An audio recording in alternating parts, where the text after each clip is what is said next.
welcome to our WrestleMania review, where we are going to sit here and talk about the greatest WrestleMania match to ever happen. Are you ready? I'm ready. Let's talk about it. Yes, let's talk about Dirty Dom has gold. I think that's the only thing we should be talking about. Let's analyze it from start to finish. Let's watch the match and analyze it start to finish. Do you guys want a nice review? Because if we give the nice review, we'll talk about 4 or 5 matches, but the whole review, it stops being so I'm nice. gonna run through some of these matches really quickly. I'm gonna talk about these matches. Some of them felt like they ran through the same amount of time that they took to build the stories for them. Yeah, that's so fair. Basically this will be a 10-minute review. Right. Yeah. Just night one, or just WrestleMania as a whole was fine. Fraxium. That's a great word. That is fine, a great word. Fraxium. It is fine. There's so much in that word that you know in 2025 what it means. It was fine. It's fine. Everything's fine. Yeah. There was great stuff. Generational stuff, I think. Yeah. Amazing. Iconic. Match of the year contenders. For the IC title. Absolutely. Yes. And then there was there was the main event, the second one. Yeah. We'll get to it. Let's start with night one, just as a whole, because this night was hated until a certain match.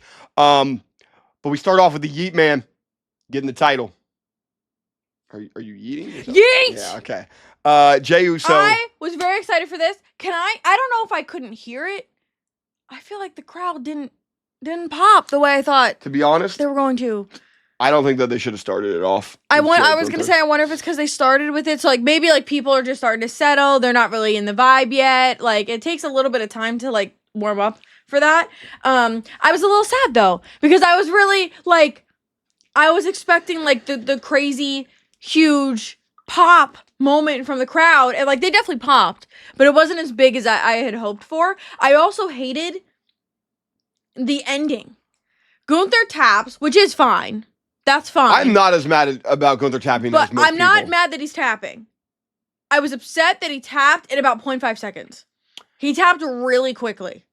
Okay, is it copium for me to argue that him tapping is he's not used to being in that situation? So no. I'm okay with him tapping. No, he tapped so quick because he's not used to it. So he's But I don't think that that's okay. Valid, it's copium. It's copium. It's okay, copium. Yeah, it's copium.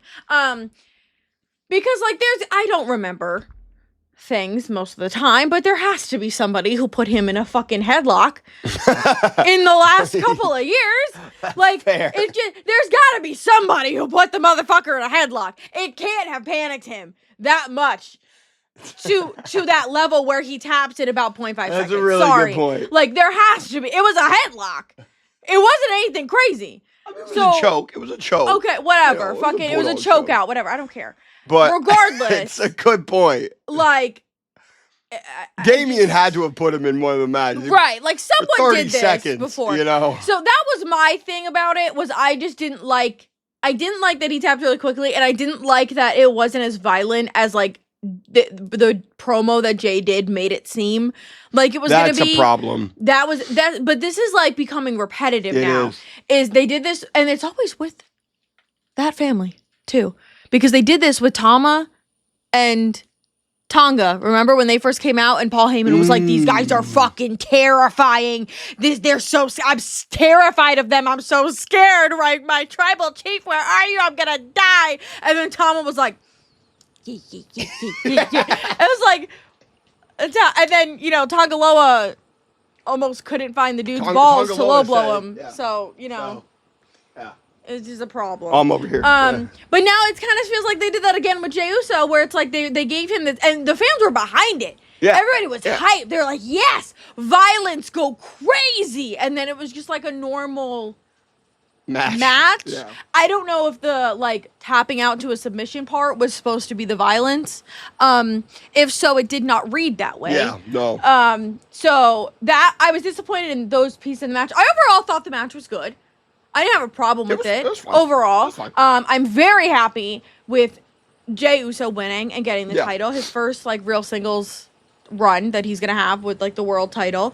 So I'm very excited about that. I'm very excited to see where that goes. I think there's a lot of doors you can open for feuds with him if you tap back into previous storylines he's done over the last several years between all the bloodline stuff, all the like the huge redemption arc he went on when he came to Raw and kind of left the bloodline and had to make up with everybody. Like, I think there's a lot of stories you can tap back into for a title reign for Jay.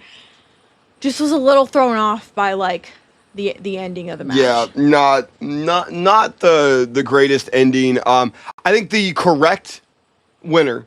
I think structured differently, it could have been a lot more special. And actually, I mean, hindsight's 2020, to be fair. Yeah. But I think that Tiffany and Charlotte should have opened up the night, and then you should have had Jay and Gunther in that Tiffany Charlotte spot. Yeah. So it would have been, the darker arena, and you probably the lights going up, doing the yeet. That's probably would have been a little bit cooler. Yeah. But the coolest part about all this was after Jay wins,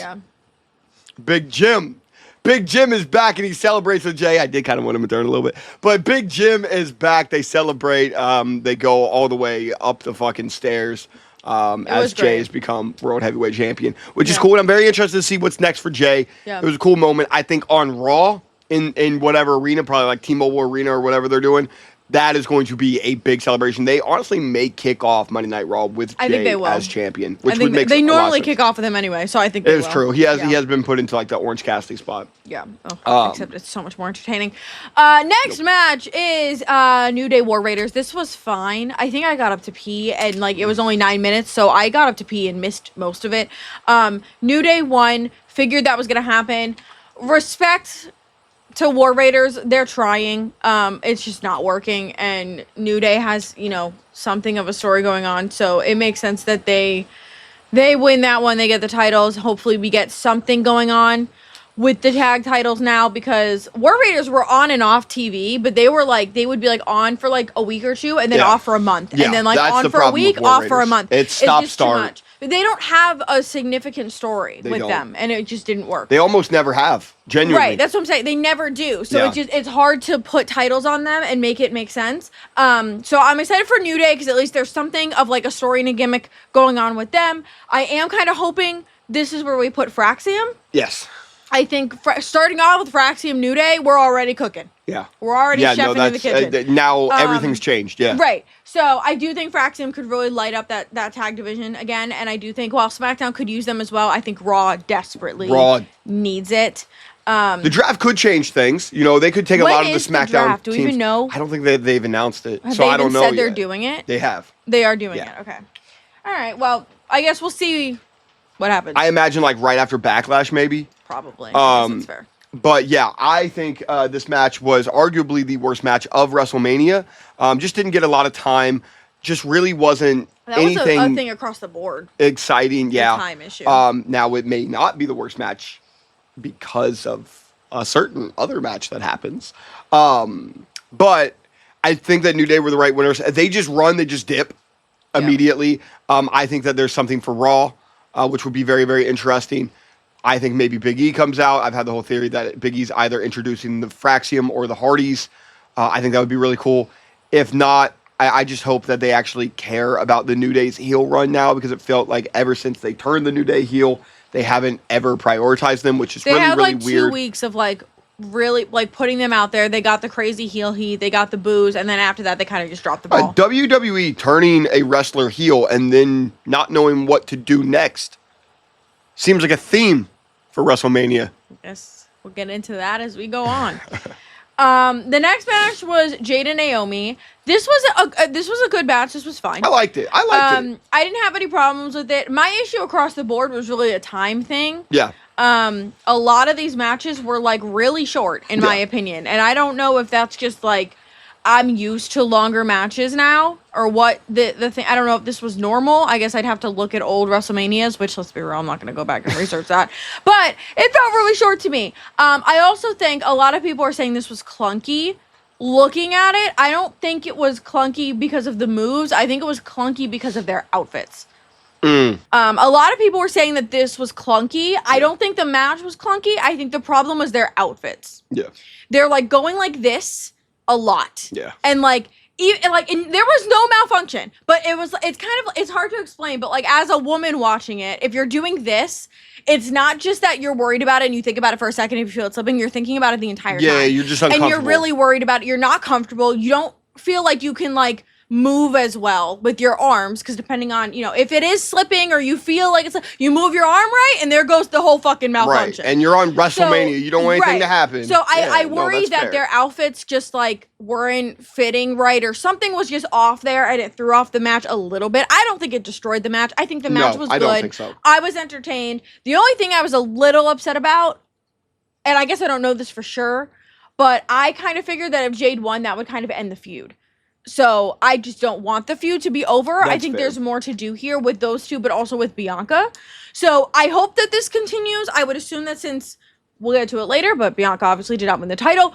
I'm hoping we go back into her joining the Jade Naomi feud. I'm a little worried they're going to do a her Rhea feud and just completely take her out of this. No, I think you're right. I think that they go back to Jade Naomi. I hope so. Yeah. So if they do that, then I'm okay with it. They've mentioned Bianca way too much. Yeah. Me personally, I think Naomi should have won just because of all of the amazing work that she's done. Yeah. And I think that it could have gained more sympathy for Jade. I do think that they want to make Jade a really, really big baby face, and going up against somebody like Charlotte would make sense or something. She also just like gives heel vibes. But she gives heel vibes, and she needs something to make her feel baby face. Yeah. And losing or beating Naomi, who everyone is kind of like, she kind of really fucking cool right now, is going to kind of make people go, oh. Right. Okay, yeah, they're going to give it to Jade. Yeah. And just like that reaction can boil over, as we've seen time and time again for baby faces. I don't want that to happen to Jade. Yeah. So I think that Naomi would have been the right winner, or at the very least, Naomi loses and attacks Jade after the match. Yeah. Maybe that happens on SmackDown. That's fair. But I do absolutely love the work that Naomi's doing, and I think that this match is getting a little bit too heavily criticized. I think that it was totally fine. We're not seeing a 5-star classic by any means. No, but I also think when you're only giving them 9 minutes, like you're not giving them a lot of wiggle room either. So 9 minutes, it was totally fine. I do hope make Naomi still like a big piece of whether she's on Raw or SmackDown. Yeah. Next match, Jacob Fatu won his first title in WWE. He beat LA Knight, won the match, and avenged Tama Tonga, as he fucking should. Yeah. Because LA Knight deserves nothing good in life.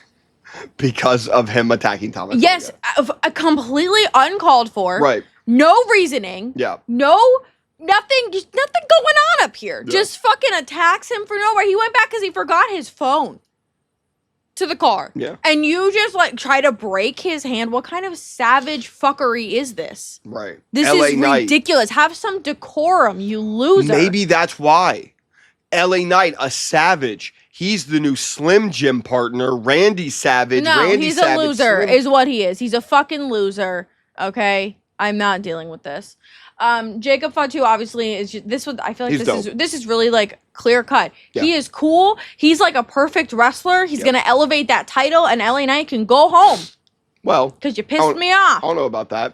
LA Knight is cool. I like LA Knight, but he's not cool.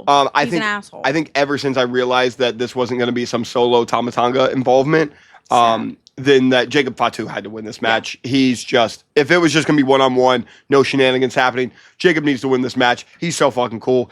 WWE is going to need to probably turn him babyface sooner rather than later. So I think put the title on him. Put the title on him now. You end up doing the solo feud. He's going to be babyface.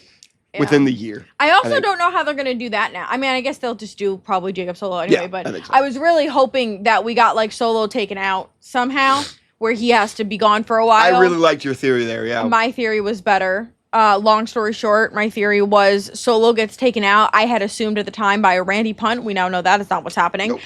But he goes away for a few months and comes back with Jacob is now running the bloodline. Tama answers to Jacob. Jacob has his title still, and he brought up Hikuleo and Lance to be the brand new bloodline. And so it was kind of like, yo, you took my shit. You kind of took my spot. And Jacob's like, you fucking left. Or you're supposed to just wait for you. And then that pisses off Solo. He gets jealous. And then we do Jacob versus Solo at SummerSlam. I really like that theory. So I guess we'll see what happens. I mean, I guess they could still kind of like They can do most of that, but just with Solo there, but Jacob still kind of pulling away, and like Tama kind of goes with him, and like they can still do that with Solo. How would you feel if Randy hits the punt on Tama SmackDown after Mania. I would be very upset that it's Tama, but I mean, sorry, you were saying Solo. So how you feel about Randy doing that? Oh, that's fine. Yeah, that's fine. I just didn't know, you've been waiting for the punt for a long time. Are you cool with it on a SmackDown? I don't care where. I just want it back. Okay. So so maybe you still get that. A year overdue. I'm a year and 3 weeks overdue, actually, to be exact. Thank you. Maybe you still get that, and Jacob's just champion. I think this match was good. I think that this match was solid. I think a lot of more people would like this match than I did. The BFT from the moonsault into the BFT was really, really cool move. But yeah, I just think it was fine. Fraxim was fine. Speaking of, no, this was not fine. El Grande Americano defeats Fenix. People are already saying Fenix should turn around and leave. So the problem with this match, just one. The problem with this match is that El Grande Americano exists. First of all, I just don't get it. I don't think it's funny. 7 minutes 55 seconds. That's also a problem. That's rough. Yeah. It was certainly the shortest match in what could arguably have been match of the night. Well, I guess not after the main event, but this had a real contender to, be one of the biggest talking points. Yeah. We see El Grande Americano get into it with Vikingo before, as WWE had, after Stand and Deliver, announced the acquisition of AAA, which is the second biggest Mexican wrestling promotion in the world. It's going on for like 50 to, it may be way longer than 50 years or so. So we see Vikingo, one of their biggest stars, kind of kick El Grande Americano. That doesn't actually get any involvement. I think it's just to set up probably the Worlds Collide show. Yeah. So we actually oh my God, I didn't think about this till just now. Are we doing El Grande Americano till then? Because that's Money in the Bank in June. I don't know, to be honest with you. I was kind of hoping that 2 more months. I was hoping Mysterio, who was now Fenix, was going to win and then unmask him, and then that would be like the next step in the story. Yeah. But dude won and was not unmasked, so I don't really know. I guess my thing is like I don't know what the point is. Like, what's next in the story? Which I guess we'll see maybe tonight. But I guess that was my kind of issue with it. Was like I don't really see what we're doing now. We should have noted that Rey Mysterio was supposed to be in this match, but he got hurt on the SmackDown. He had a groin injury. Oh, was it groin? Yes, everybody was like, that was your fucking ankle. Yeah, bro. I thought it was his ankle. No, he said it was a groin injury. That sucks. Very surprised that Fenix lost. I thought once Fenix was in, I was like, it's guaranteed Fenix wins. That's what they're calling him. Like. It's Fenix. Calling him Fenix. But yeah, Fenix ends up losing this match. Though the match really cooked for 8 minutes. I mean, the backwards 450 from El Grande Americano, was also really, a really long cool. Name to say that I just don't like. It was really, really cool. This match, just as it felt like, we're getting somewhere, it ended with Gable using the steel plate for his mask, headbutting Fenix when he was doing a dive, and then doing the diving headbutt with the steel plate to beat him. And just like ref didn't see anything. Nothing happening. They may do something on Raw where it's like, all right, rematch. Vikingo comes out after the match and checks on Fenix, probably something to do with Worlds Collide. Yeah. Or maybe just to, have more talking points about the acquisition. Really wish that this got more time because it could have been special. But WWE just weirdly structured this WrestleMania. Yeah. With really short matches. Really short matches, man. I mean, I guess on the plus side, like, considering for both nights, roughly half, if not less than half the time was actually spent on wrestling. I didn't really notice too much until people were telling me, or like at the end of the match, and I was like, oh damn, that felt quick.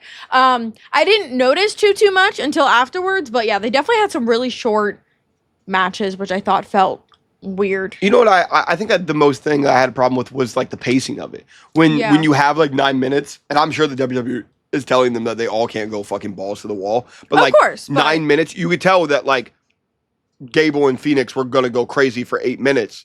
But, if they would have gotten to 15, I think that it could have been a special match. There is other matches on this card that they do get only, less than 15 minutes, and it's, match of the year contenders. Yeah. So I think that, pacing was a really, really big problem of this WrestleMania. Yeah. Charlotte Tiffany, though. Oh, that's had problems the whole time. That's had a lot of problems in the build. I liked the match. I liked the match. I don't know. I know a lot of people were hating on it. I don't remember feeling like it was a really bad match or hating it a ton. I remember me as soon as it started kind of being like, oh, I don't know how much they're pulling. They're kind of really throwing each other into other objects. Yeah. I thought it was good. I was glad that Tiffany won. I really thought that they were gonna have Charlotte win the title. So I was definitely happy that Tiffany retained. That's who I wanted to win. Didn't think she would win. Yeah. And I'm very open to kind of, more feuds for her where maybe she can grow a little bit more in like her babyface character. Can I be honest? Yeah. I think that, so my whole thing with Tiffany winning was I didn't know what the next step was for her, right? Yeah. I kind of feel like they're doing Tiffany Charlotte again. They might do Tiffany Charlotte again. I think there's also just like, I think it's like anything else where it's like you can pick whoever on the roster to kind of be like her next opponent. If they do, maybe they have Jade try to go for Tiffany's title, but she has the Naomi Bianca problem on her side, like whatever. So much of the problem is that there is so little like contending heels that Tiffany hasn't faced already. Yeah. I think that's the problem. Yeah. They really have had her kind of wrestle everyone. Yeah. Well, everyone on SmackDown, and then Raw doesn't have a ton of like, I mean, Tiffany but then lives in the tag division, where it's like, if you end up splitting that away, then I would be very interested in a long form Tiffany Liv story. Yeah. Especially after what Tiffany said about Dom. Moving on from that. I think there's a lot of possibilities. I do think it's probably going to be somebody that Tiffany has already faced, but I mean, how often do we see that across the board in WWE where feuds are like reignited, or you see people go back to it? And I just think as long as it's done well, I think it'll be fine. So I'm interested to see what's next for her and also what's next for Charlotte, because they may run this back at Backlash or something, but you can't have Charlotte go away. She just got back. Yeah. So interesting to see what they do with her. I think that, Backlash for a reason is kind of there sometimes. You don't want to give the loss on a big stage. And this could be a perfect example of Tiffany wins at Mania. She has her big Mania moment. She retains. Everything's great. And then she loses to Charlotte at Backlash. Yeah. That's what I would see happening. Fair. Yeah. Really good match, though. Hard hitting, physical. I know that a lot of people. She did not chip a tooth. Oh, what? Her teeth are fine. It was, like I said, she just had blood on her teeth. Oh, she just had blood on her teeth. It looked like she chipped her tooth. No, she literally took a picture like this, and she was like, she was like, guys, my teeth are fine. I thought she got like a dentist, like there. No, I don't think so. I don't think they'd be able to do that just backstage. Yeah, you can have like dentists, like they have like 24/7 dentists I guess, where like you chip a tooth on a chicken wing or something. No, she said she was fine. But it was a really, really good match.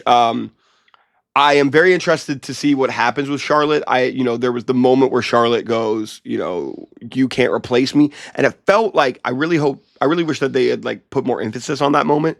Because it felt like, all right, finally now we're seeing why Charlotte hates Tiffany. Right, yeah. Why Charlotte picked Tiffany. It was because everyone was saying that Tiffany was replacing her. Right. And it was this Charlotte. jealousy. Yeah. And I really wish that they would. They may use that for Backlash if they run it back again. They should. They should go and put that into like a video package. Yeah.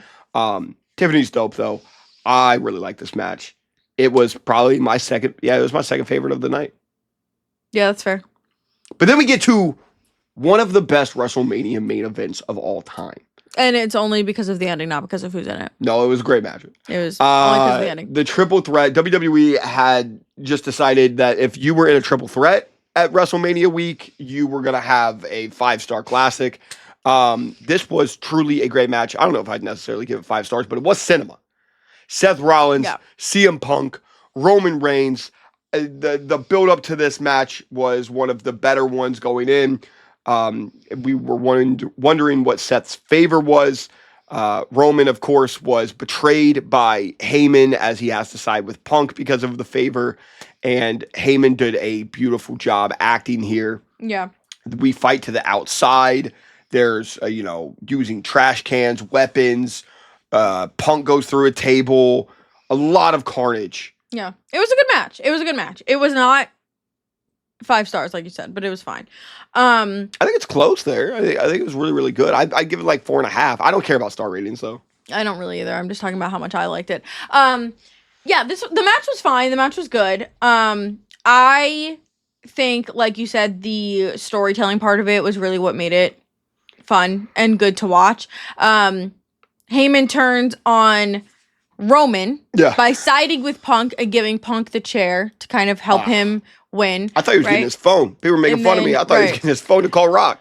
And then he kind of turns on Punk by low blowing Punk, and then Roman is happy.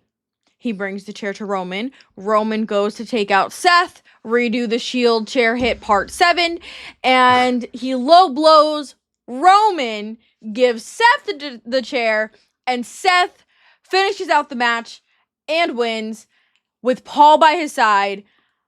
I will say I expected Paul to end up with Seth. Yes. I didn't expect to kind of go through all the little things leading up to it. I love that they did it, though. I do like that they did it that way. I think the only thing I was a little disappointed about is, like, we kind of assumed this would be tied into, like, the corporation in some way. And so I'm kind of like, is he just heel with Heyman? Is that just, like, what we're doing? I'm open to that and, like, seeing kind of what's next. But I'm just a little, like... What is Paul's reasoning? Well, I think that Paul's reasoning was everything that Seth said. Low-key, Seth convinced him, I believe. Because Seth was saying that he is the soul of WWE. He said, hey, Paul, you know how you were getting pieced up by the Samoans and the Tongans? Did Punk give a fuck? Did Roman give a fuck? Did he call you? He left Mania and he wouldn't return your calls. He blocked you. Right. He was over in fucking, where's a really cool, Bora Bora. He was over there just chilling for 6 months. He didn't give a fuck what happened about you. Right. Punk was over in AEW. He didn't give a fuck what happened about you. He came back, still kind of didn't give a fuck about you. I am the one that is going to be here week in and week out that you can trust. I am the soul of WWE, and I thought going into the soul of WWE that we would see The Rock's involvement, and maybe we do, and maybe that's why Heyman goes. Still, yeah. If Heyman goes, look, I want security, I want stability. Roman could have squashed me like a bug at any moment and left me. Punk may do the same. I can't trust these people. What I can trust is the high power of The Rock and, you know, the top of WWE cushion myself from any type of instability. And then Seth is the most stable wrestler there is. He is the soul of WWE. That is why I'm rolling with him. Half of that might be true now, though. I don't know, because The Rock's involvement seems so 50-50. He just kind of comes in just being like, fucking Terramana? Yeah. And though I loved everything that Seth, you were pointing out how much you loved the fact that when Heyman low blows Roman and hands the chair to Seth, Seth isn't looking at it happening. He already knew it was happening. Yeah. I thought that was a cool addition to it. It's just like Seth just standing there. And he's in pain, and you're waiting for Roman to hit him, and he doesn't even look. He just knows exactly what's happening behind him. So very clearly it was already planned, because Seth is goated. Yeah. So I would also pick Seth out of the 3. The chair shot to Roman to the back. Roman loves a back shot. And Seth pins Roman. And Seth also just needed this, because Seth has been kind of just like taking L's to the top guy. He's been in the top stories, but he's taking L's to the top guys for like 2 years now, like 2 years straight of just like never really getting to be the guy. So he definitely deserved. It's the cachet. It's the cachet of, I love the fact that Seth Rollins didn't change anything that he was talking about. He didn't change himself in these last 2 years. After Cody came back and Cody just leapfrogged Seth truly feeling like genuinely talking earnestly in interviews, being like, I am the macho man of this generation. Like, I am the guy that they can rely on for anything. Feeling like, he literally said, he was like, I felt like until I got to like this character, I didn't know myself as a wrestler yet. Like, I didn't fully have it. And I believe everything that he says. And that's why he's this heel turn doesn't even almost feel like a heel turn to me. It feels like it was like Seth told y'all every single thing. He told you his frustrations. He told you he blamed WWE for propelling CM Punk and Roman Reigns and cheering on these guys. I also blamed while WWE. you continuously push down people like Seth Rollins. Yeah. Like, the heel turn feels so justified. Yeah. It was a work of art, and I genuinely think now maybe Seth Rollins is put up on that pedestal of the Cody, Roman, Punk. He's the guy that, you know, they're always going to be like, you can have the World Heavyweight Championship, almost in the spot that Jay is right now. You can have that, but we are not going to rely on you to be the number one guy. Seth might be the number one guy now. Yeah. And I kind of wish that I could put this main event in the night 2 card and switch them out. Oh my God! If they could have, it would have been a generational way better night 2. So good. So moving into night 2, we started off with a women's triple threat, which I think if that is considered to be the second best spot of the night, I think is fair. Io Sky defeats Bianca and Rhea, which I loved. I do think that was the right winner. I'm a little sad about Bianca's streak, but I do think that Io was the right winner, and I don't really think that Bianca should have been in this match to begin with. Anyway, was a really good match. Definitely up there for match of WrestleMania weekend. Yep. Io is your girl. I know you're very excited. Let's fucking go, lads. Io, Bianca, Rhea Ripley tore down the fucking house. Match of the night contender. Well, easily match of the night. Match of Mania contender. Match of Mania weekend contender. Match of the year contender. Dude. No, I'm not talking about. No, I'm talking about. Yeah, no. Io Sky, Bianca Belair, no, and Rhea Ripley. No, I'm not talking about Doms. Because they were You were saying match of the year. Yes. Truly generational no, not Doms. match. I'm talking about Io's match. So... I said it here on YouTube. I said it over on my YouTube channel. I said it over on TikTok. I said that the spot should be, basically the Jeff Hardy spot. It was the Bianca hitting the KOD or Rhea hitting the Riptide on Bianca and then Io coming to the moonsault. And once Rhea has Io on the turnbuckle, and I thought Io's hitting Poison Rana, and she doesn't. And Rhea flips her. And by the way, Rhea's just throwing Io like a ragdoll this whole match. It's awesome.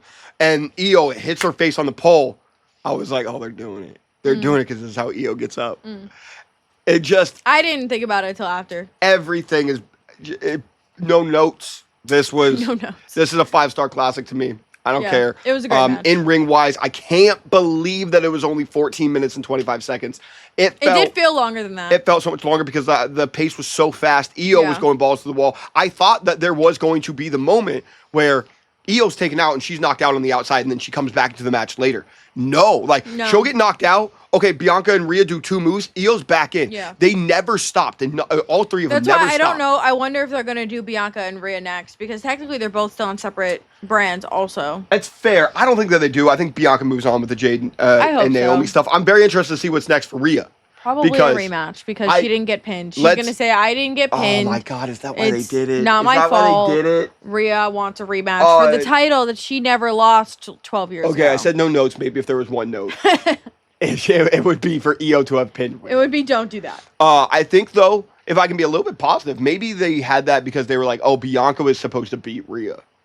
She hit the KOD on Rhea. So, the weakest in that looked like Rhea because she was the one that was hit with it. Maybe. She was going to lose. Until Io came with the moonsault. Yeah. Bianca's streak is over. Yeah, sad. But I don't, low-key, I think that it's cool to have the streak and everything. Yeah. But, the more and more it kind of got aggravating with Taker, sorry, that may be my hot take, is that, when Taker was at, 10, it started to kind of get annoying that he couldn't lose and the matches were kind of, predictable until he got to, 15, 16, 17. Yeah. And then it was these iconic matches and everything. And it gained this kind of oh my God, is it going to be It's got to end at some point. But when it was Undertaker versus fucking Mark Henry or Ric Flair or whatever, it was all right, we know what's going to happen here. Yeah. Io should, and I hope has a long title reign still. I hope that on Raw, Asuka comes out and attacks Io because she has constantly wanted to not be underestimated. And just anybody from Damage Control, whether it's Kyrie, Dakota, Asuka, or a call-up of Julia, Jordan, somebody like that, to know that they're not going to underestimate Io would be the best story, in my opinion, next for Io. But I think that she should move off both Bianca and Rhea. Yeah. But she's the GOAT. She's the best wrestler in WWE. Fucking deal with it. Delusional. All right, next match was Drew and Damian. This overall was unneeded, but a good match. The story did not call for this to be good. Did not. Ended up being a banger. Well, but it was a banger. It was a good match. I was very entertained by it. It was about 14 minutes long, so not bad with that either. Street fight. These two love a street fight, so I think that made sense. It was a good match. It just didn't. It's just not doing really much of anything. Once again, it was just to put them both on the card. Yeah, absolutely. And with Drew McIntyre, I think being the MVP, like you need to put him on the card. Damian had a really good title run that I feel like we don't talk enough about. They both deserve something bigger here at WrestleMania and not this just kind of like reignited feud. I wish Drew was doing something with the Bloodline or Hunter story, and hopefully he goes on after this, after defeating Priest in a grueling, like brutal, really, really well-paced match. The Claymore into the chair was a beautiful spot where Priest goes, I can't breathe. Maybe Priest is out for a couple weeks or something. Priest gets played out by Slayer. Drew was in some kind of Doom costume that I didn't understand. I didn't understand several of these entrances because they were like all video game Some related. people were saying that if you're doing like a sponsored entrance, you get paid more. And I hope that's true. I hope Drew is like, put me on I'll be Jolly Ranchers next for WrestleMania because then I take off my gear. I just have my regular gear. I have a dope-ass match. I get an extra paycheck. If that's what it's for, shout out to Drew. You absolutely deserve it. Yeah. And I think that it could even go further to if he joins the corporation. I'm still trying to hope happens. Right. And that Drew's like, I'm fucking wearing dumbass Doom gear to, be recognized by WWE. Yeah. This was a great match, though.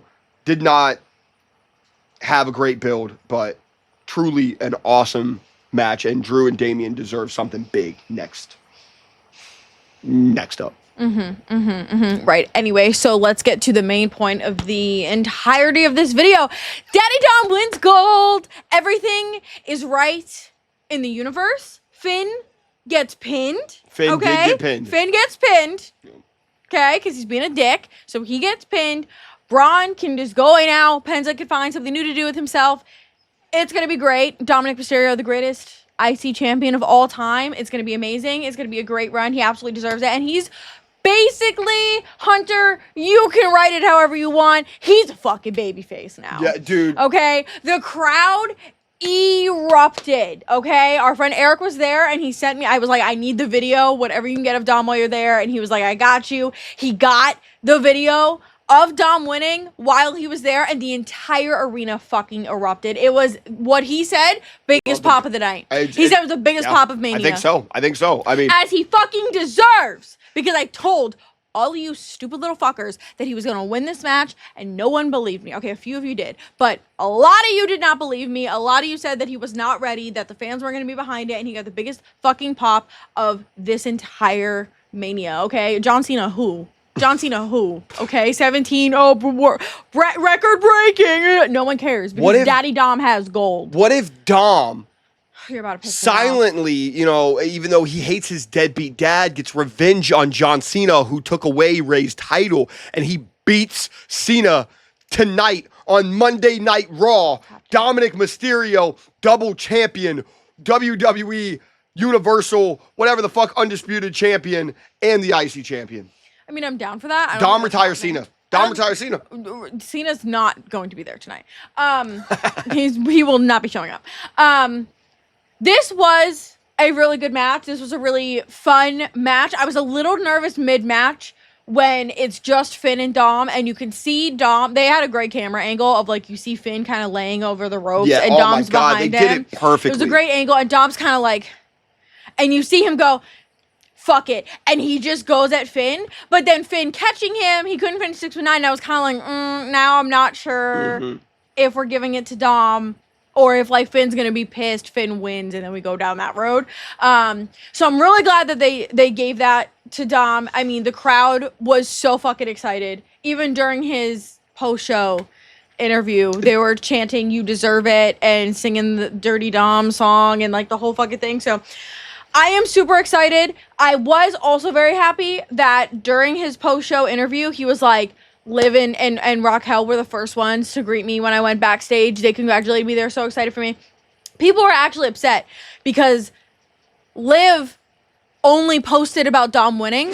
Yeah. Bless you. And didn't post much about her losing. And everybody's like, why is she not saying anything about that? She's just talking about Dom. And that makes me feel, with those things combined, that they are keeping them together. Yeah. That was my fear. I do not want them to break them up. I don't know what they're going to do with Liv and Raquel now moving forward, but I know a lot of people are saying it might be Liv Lyra going for that title instead because Raquel tried and didn't win. Yeah, and then if like Liv wins the title, they're both IC champions. Right. That would kind of be cool. People have already edited the graphics. So with both of the IC title. So I'd be interested to see that. And I'd be more okay with that if we kind of just do a title swap. Like, okay, Lyra, you can have the tag titles with Becky, but now I get your IC title. Yeah. So I'm really excited for that. I'm a little nervous. I'm actually literally holding off making my, is that what I said? On YouTube and Patreon because I want to see what happens on Raw tonight. Maybe that's what we get into a feud with Liv and Lyra, and then Liv takes the title at SummerSlam.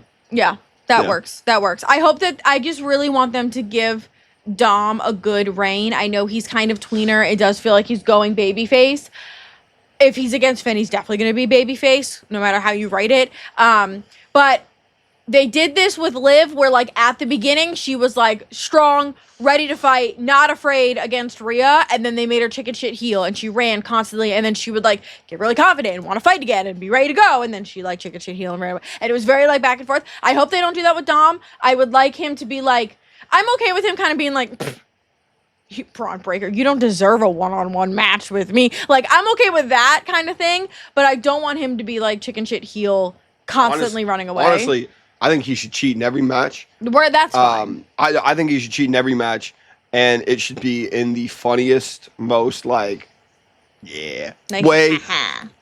Because I genuinely, I mean, he makes the most sense as becoming the next Eddie. Yeah, he said it. He said that he wore his Eddie shirt too. Yeah, like he just makes sense as the next Eddie because it doesn't matter how much of a heel he is. The fans have just now. It's from they want to love him. Yeah. They want to love him. Yeah. And I don't think that you change a single thing about it because I think that makes the fans love him even more. Yeah. That's like, you're such a dick, but God, I love you. Yeah. And there's been very, very few wrestlers that have been able to pull that off. I think it's a really unique thing. Steve Austin, obviously, Eddie Guerrero.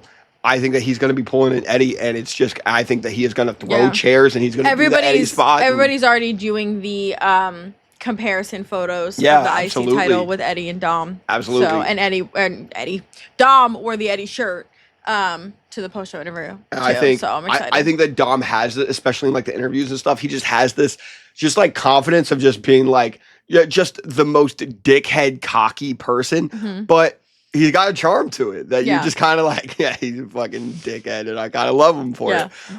Never change anything about him because I think that this is what he should be. He has found 100% a very, very unique character, which is funny because it's very similar to Eddie. He just had to switch dads. They were trying to make him Ray and baby face like Ray, and it didn't work, so you just switched dads. 100%. Go to his real dad, not the deadbeat. I'm very interested because they don't do like the obvious turn of Dom on Finn. Yeah. So I think that because it could just be Dom being like, look, dude, I was trying to win the match, you know? Right. And like Finn freaking out and Liv being like, whoa, dude, like you just said like whoever won. Like, as long as it's with the Judgment Day. And, I think that maybe Dom is like, I meant to be up there. Like when Finn knocked him off, like, yeah, Finn, you should have knocked me off before you did the coup de grace. Which, by the way, that angle of it was just beautiful. Great. I can't believe that was only 10.5 minutes. I do feel like we're getting one of two things. We're either getting really angry Finn and it's probably the breakup, like pretty quick, like immediately, like tonight, or we're gonna get what we've been getting, which is passive aggressive Finn and Liv. Dom just being like, yeah, everything is great, it's all fine. It's just like, what happened? Like, I was just like, it's every man for themselves, but like, it's as long as it's with the Judgment Day, right, Finn? And Finn's like, yeah. And, since we're, like brothers and stuff, you'll give me like a shot. That's probably what happens. And so I feel like that's what they're going to do because they're going to drag this story out as long as possible. And I think they should. It's one of their best stories. 100%. So they're going to make it go as long as possible. So I think it's going to probably be that Dom defeats Finn in one or two rematch opportunities, and then eventually Finn just loses his shit and attacks Dom, and that's when we get the breakup and the whole thing. And I would really love for them to have Liv go absolutely ape shit on Finn. Yeah, just be like doing her like crazy girlfriend face, where she's just like it comes over her and she just starts beating the shit out of him with like a kendo stick or something. That would be great. Like Raquel has to pull her off of Finn. Would be great. That would be great. So that's what I'm hoping for. Braun got some cool spots in this. Broke a table for Carlito. Penta got a dope ass entrance, and it's fine. Yeah, this was a truly one of the best 10-minute matches, I think, in WrestleMania I can't believe history, it was probably. only 10 and a half minutes, to be honest. It felt longer than that. Also, maybe because I was anxious. But that was really good. And then we went to Randy's Open Challenge. It was... Look, I didn't expect it. Joe Hendry. Expect Joe Hendry as the pick is... Cool for Joe Hendry. I'm not mad at it. I'm not, mad about it. I think it was a hard situation. That they got put into, and it's not like Kevin Owens' fault. It's just what happens. But it was a hard situation when Kevin had to not be at Mania. He can't wrestle. He's taking time off dealing with the injury. That's fine. I guess I just am not understanding why we didn't do something a little more. Like, the solo match was very available and could have been a storyline of sorts. I'm not sure why we didn't do that, and we went with an open challenge instead. Because also, it's cool to have Joe Hendry on WrestleMania, and he was tweeting about it, he couldn't believe. He was like, I can't believe I just faced Randy Orton at WrestleMania. That's so insane, and that's awesome for him. But also, you just had Randy defeat the TNA World Champion in 3 minutes. Yeah, I've seen some people upset about that. It was a very short match. You would think, to anybody who doesn't watch TNA, maybe, or doesn't follow it super well. You see the TNA champion walking in, you're like, this is going to be a banger. This is their guy, right? And this is fucking Randy Orton. So, this is going to be an awesome match. And it's over in 3 minutes. We didn't get a match. I hear that. I think that it was, I think that they should play up to this. Maybe the nuance is lost on them. I don't know. But I think that it should be, because Joe Hendry was kind of putting the boots on Randy for a second. And then Joe Hendry wants to do his, viral little clip and, wants to be the fun, have his WrestleMania moment and get caught up in the lights and do all of the social media shit. And then Randy RKOs him because, this isn't something to play with. Yeah. I think that it hopefully makes Joe Hendry a little bit more serious. Yeah. But I doubt it. I think that it was probably just a 3-minute match to just put Joe Hendry on there. Yeah. I know that they said that Jeff Hardy was pitched for this. That would have been cool. I would have lost it. I do think Rusev would have been really, really cool here. I understand people being like, you don't want Rusev to lose first, which I agree with.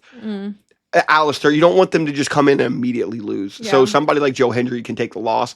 I wish that they would have done something, because Ethan Page is feuding with Joe Hendry, that they could have had Ethan Page here, and then Ethan Page ate the punt. Yeah, I think it was a little lackluster. There just wasn't much to it except the little pop of Joe Hendry, which was cool, but... Carmelo tweeted that he couldn't get his gear on fast enough. Right, okay. That's the problem. Yeah. Speaking of problems, Logan Paul defeats AJ Styles in what is annoyingly one of the longer matches of the entire WrestleMania weekend. His little manager person, whoever the fuck. Yeah, I don't know who this person is. I don't care. I don't care. And Logan Paul he's not good. Okay, he's fine in the ring. Okay, he has some viral moments. He loves a little drone shot. Okay, but I just don't give a fuck. I just don't give a fuck. The time is up. The time is up. We get it. You wanted your viral YouTube person. Okay, you wanted a little celebrity who becomes a wrestler. That's cool. Bring Bad Bunny back or leave us alone. Just keep it to the wrestlers. I'm over it. I don't care. I'm irritated that this was almost 18 minutes long and everybody else gets fucking 10 to 12. Yeah. I don't care. I just don't care. If you love a wrestler that is good in the ring and you don't care that they're a charisma vacuum and, extremely generic babyface, why were you not just He's the heel.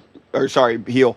Why were you not just watching AEW Rampage all the time? Because they have 40 of the just, hey, they're a really good wrestler. Because that's all the shit that every other company in the world gets shit on by WWE fans, is that they're like, oh yeah, well, they're a good wrestler, but what else do they got? Because Logan, this last run I compared on the podcast is Ronda Rousey.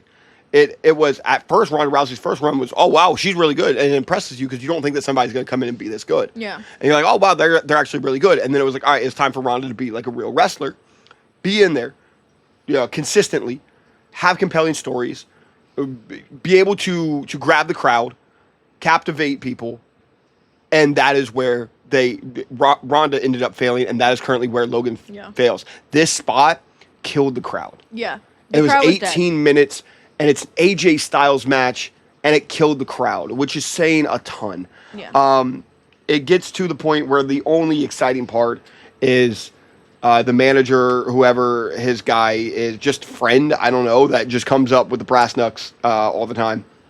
He tries to give Logan the brass knucks again. Cross stops him, and then Cross gets by AJ. Gets the brass knucks to AJ and says, "Just do this. Just do this for once. Just hit him."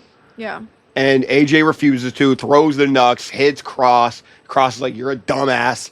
And then Logan beats him. And then the most compelling thing about all of this is what happened last night, and that was Karrion Kross's interview with Sam Roberts, which he just basically goes off, says that, he has given 15 years, he has missed funerals and weddings and every single family event to do all this, while Logan Paul can just come in here and be a YouTube star, and Kross should have just started a YouTube channel to get a match with AJ Styles because he's getting his time cut. The dudes in the trucks with the suits on, go fuck yourself. Yeah. It was a great promo. It was. Amazing promo from Kross. But that was genuinely way more compelling than anything about this match. Yeah. And I hope that this is not AJ Styles' last WWE match, WrestleMania match, sorry. But I would also be down if AJ goes on, face Will Ospreay at All In. So I would be very open to that. Come to Texas, AJ.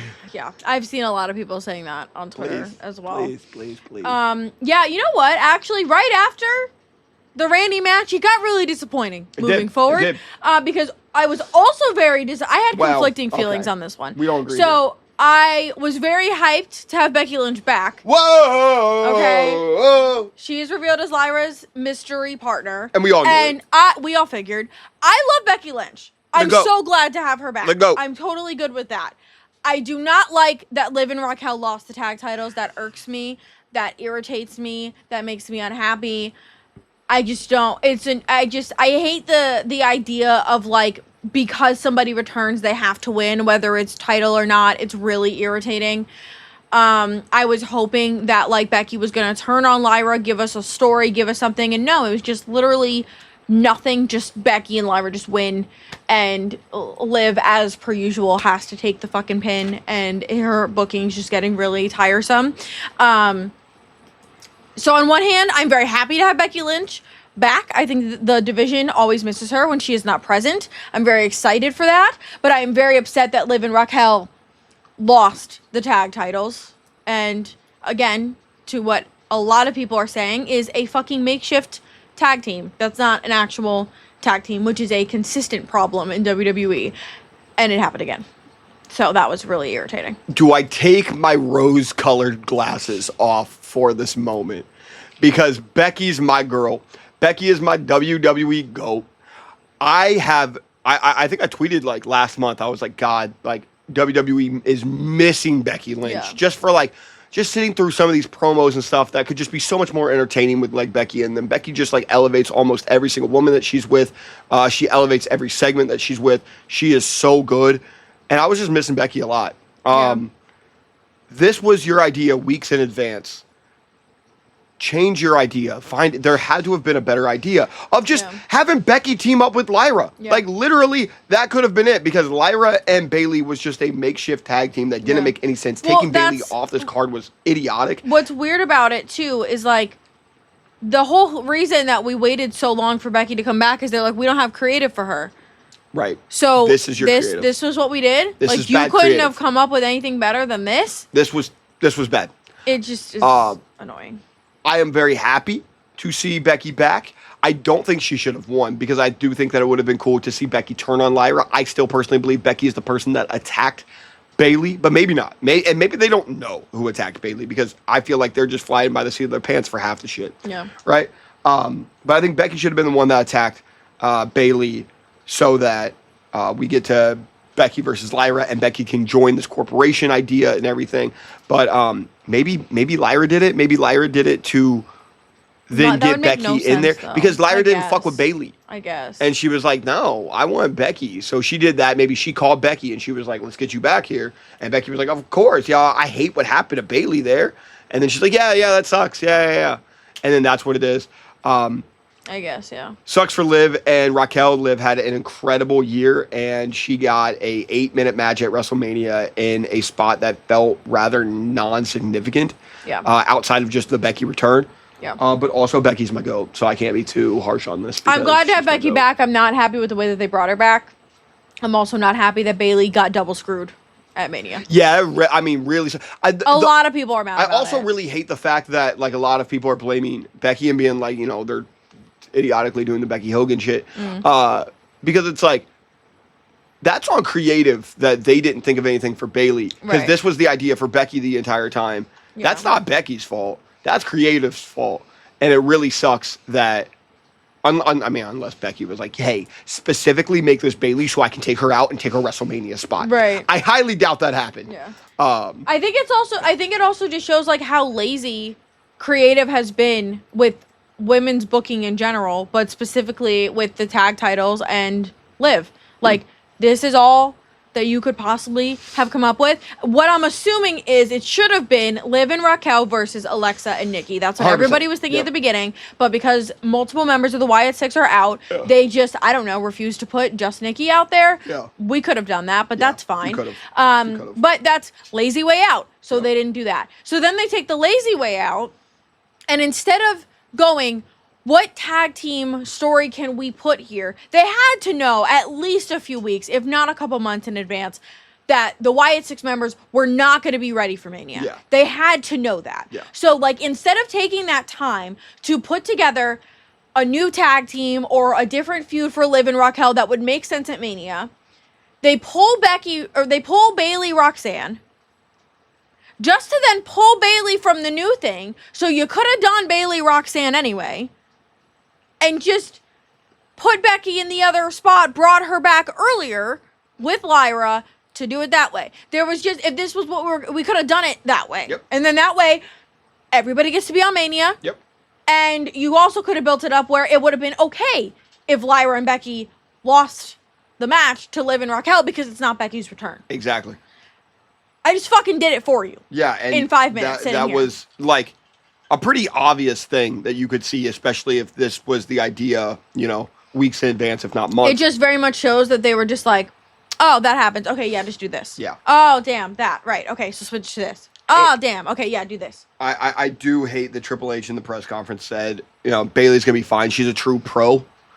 To me, that's a stab in the heart. No, you know what that is? What? That is the equivalent for all of my people who work like a shitty job or a 9 to 5. That's when your boss goes, you're a team player. Exactly. It's the worst fucking thing that you could hear because that tells, and I got told that by my last supervisor, and that's when I went, oh, no. I'm starting to say no now because fuck that. Because what that means is that they feel comfortable putting you through a bunch of shit, adding a bunch of extra like work and shifts onto your life, and they know you're going to take it with a fucking smile and do it because you want the job or because you don't want to cause problems or whatever. That's what he gave her last night. Yep. You're a pro. Yep. You're a team player. Cross had just said in his interview, going back to that, he said that the advice that he got from Bill Goldberg was be a good soldier. Mm-hmm. And then he was like, what that means is that you get your time cut. Yeah. You get released. Yep. You get all of this when you are expendable. Yeah. When they choose you to be. That just felt like a dagger. And I know that was the most corporate, reasoning saying. And I know that anyone with half a brain went, that fucking sucks for Bayley. Yeah. That was terrible for Bayley. And speaking, you were talking about lazy booking, right? Yeah. John Cena and Cody Rhodes. Holy hell was this lazy and bad. Yeah. One of the worst WrestleMania main events. I mean, look, I wasn't expecting a 5-star classic between Cena and Cody. I know what, Cena's level of quality right now is looking like, and that's fine. We were just looking for some excitement, something cool, and the Rock's involvement, Seth Rollins, Drew McIntyre, fucking Paul Heyman. Yeah. And what we got was about, 15 minutes of lackluster wrestling, with Cena kind of just waiting and chilling, and I get that the whole thing is he's trying to ruin wrestling, so you don't need. Yeah, I got something to say on that too, because that shit's pissing me off. I get that his whole thing is that he's trying to ruin wrestling. Someone that did it really, really well was like Mick Foley in ECW. Go watch what he did there, and how he was going to change up his style completely to make the fans angry, and make it like a little bit more boring. You could even work like a Gunther style and do like the chops. He was trying the big boots and stuff. But the ending Yeah. The ending is John Cena waiting for Travis Scott to come out, who takes about 15 minutes to get to the ring. My God, he must have been watching Roman. Yeah, he must have been watching Roman tape. He might be fucking slower than Roman. I never thought I'd say that. And he takes out the ref, which was like the most obvious thing. And then Cena brings in Travis Scott, like laughing and being like, "Yes, I did it." Oh, and then Cody crossroads Travis, and then Cena is gonna hit him with the belt, and Cody catches it.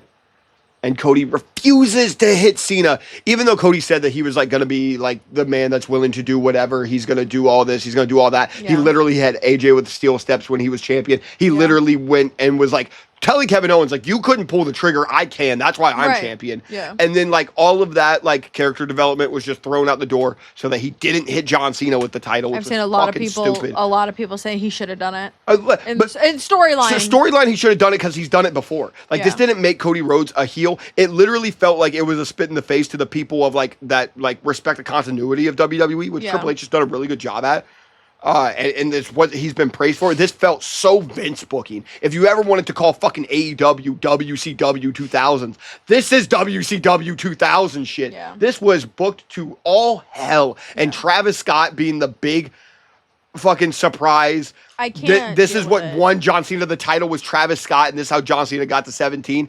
It wasn't this cool, oh man, he's gonna ruin wrestling. This is like some cool type of cool thing. It was lame. Yeah. It was just straight up lazy and lame. That's what people are missing, is because no matter what happens, there's always going to be that small group of people who are going to ride or die WWE to the end, and they're going to be delusional as fuck about it. And they're going to tell you why this makes sense, why it's good that everybody was bored, and that was the point, and it was supposed to be because he's ruining wrestling.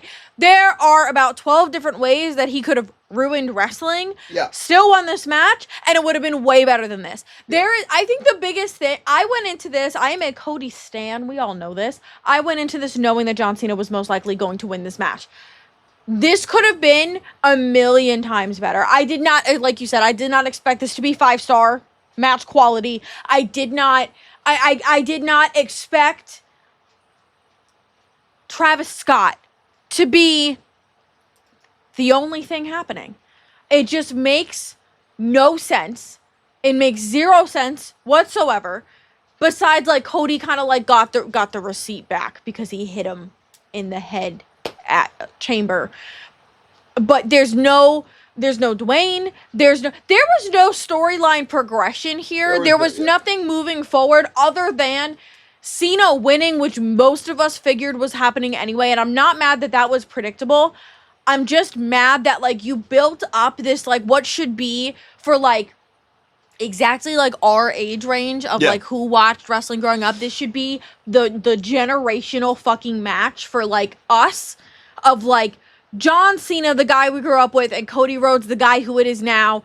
And Cena finally turned heel. It's this huge thing. We're finally getting it. WrestleMania. And it was just like Travis Scott comes out. And the ref gets taken out, and that's it. Cena hits him in the belt, and that's it. Like, I expected The Rock or someone to help Cody. They didn't set anything up. So what I'm a little worried about, that I was just thinking about, is Cena has had two weird things, and now I'm kind of connecting the pieces right now as I'm saying this. Cena, when he did that, when he hit Cody in the promo, he went like this. Yeah. Remember? It was just dope. Yeah. And it was like a poke in the eye. It was really fucking weird. And then Cena wins with a kick to the nuts, basically. And then, hitting him with the belt. Yeah. They're going to do the finger poke of doom. What? They're going to do the WCW finger poke of doom where Hogan pokes Nash with a finger, and Nash goes, ah, because they're all in on it. And then Hogan pins Nash after poking him. It's one of the worst things to ever happen to wrestling. And I think that they're trying to set up this. I think that it's like Cena's going to end up winning matches. He's going to have like, he's probably going to do it to Rollins, bro. It's going to be like Rollins or Drew or somebody that's like working with the corporation, and he's going to set up matches where he can just poke people and pin them. I really hope not. It's going to be like the most lazy, like WCW did this, right? And they were like, "Oh, we're gonna fuck you up. We're gonna." It was basically like they were gonna like, "Oh, we're gonna ruin wrestling." You know what I mean? It's Hogan doesn't need to win these matches. Oh my God, he's such a good champion. See that how dangerous that poke was? You know what happened to that? Is that people stopped watching WCW. You know what I mean? It was like it wasn't this genius 4D chess plan. It was like, this is fucking lame. You guys are corny. I'm gonna hope that they're not doing that. I'm kind of piecing it together as I'm hoping that they're not. I think him doing it once or twice doesn't necessarily go towards that, so I'm gonna hope that they're not doing that. I'm kind of feeling like this is what's happening. I'm refusing to accept that. Yeah, this was just a little rough. The headlines are already saying how lackluster it was. I think it's also hard when your night one, which is, typically you think the lesser main event, outshined this story-wise to a million. They should have had Cena Cody. It was just boring. It was just boring. And so, it's not like this is also the difference that I think people need to understand of like where like sometimes we have to explain to people, no, this isn't heel heat. It's go away heat. Yes. This is very similar. This is not like ruining wrestling for the story. Yes. This is just boring and no one cares. There's some people that believe that the heels can do anything because then if people don't like it, then it's good. It's something similar going on in AEW right now with the Death Rider story. It's like people are tuning out and they're like, not me, I'm having a great time. They're like, but they're tuning out, and that's what Mox is trying to get you to do. It's like, no, he's not. Yeah. No, he's fucking not. Actually, the story isn't, hey, let's get everyone to stop watching. No, but fun fact, actually, Mox's matches over the last couple of months have been some of the highest viewership for AEW. Yeah, guess what? If they want to go off that, Orange Cassidy is like their highest viewership. So where the fuck is his fucking world title? Where's his fucking Roman Reigns-esque reign? All right, if you want to go off that, WWE, one of their most popular videos of all time is fucking Mustafa Ali and the fucking, what's the Retribution. You putting all the titles on Ali and Retribution? Hold on, I may be okay with this now. Right, okay. Anyway, point being, that kind of sucked to end on. So overall, I would give this Mania probably like a B minus, maybe a C, somewhere in that kind of range. I think I'm giving it a 6. That's fair. I guess you put it in a number. 6 is good. We had some good matches. We had some boring shit. I think overall a lot of the matches were a lot shorter than I feel like they should have been. Daddy Dom got gold, so overall it's fine. The first 3 matches of night 2. They had us really feeling like night 2 was gonna cook, and then it just went downhill. My God, it felt so special. Actually, from whatever it was, 10 o'clock p.m. Of Saturday night, when the main event started. I don't know what time it started. Yeah. The main event of night 1 to the 3 matches of night 2 beginning. Oh my God, that was glorious. That 4-run stretch. Actually, you can add in Charlotte and Tiffany there. That 5-run stretch, glorious. A beautiful, near flawless pay-per-view. Yeah. The rest of the show, which is over half, wasn't great. It's a little rough. So let us know what you think, what you thought of both of the main events, what you overall rate night 1 and night 2, or both together, whatever you want to do. Give us your comments, your favorite matches, your least favorite matches, and how Daddy Dom is fucking goated. Thank you Still the best. so much for watching. Deuces.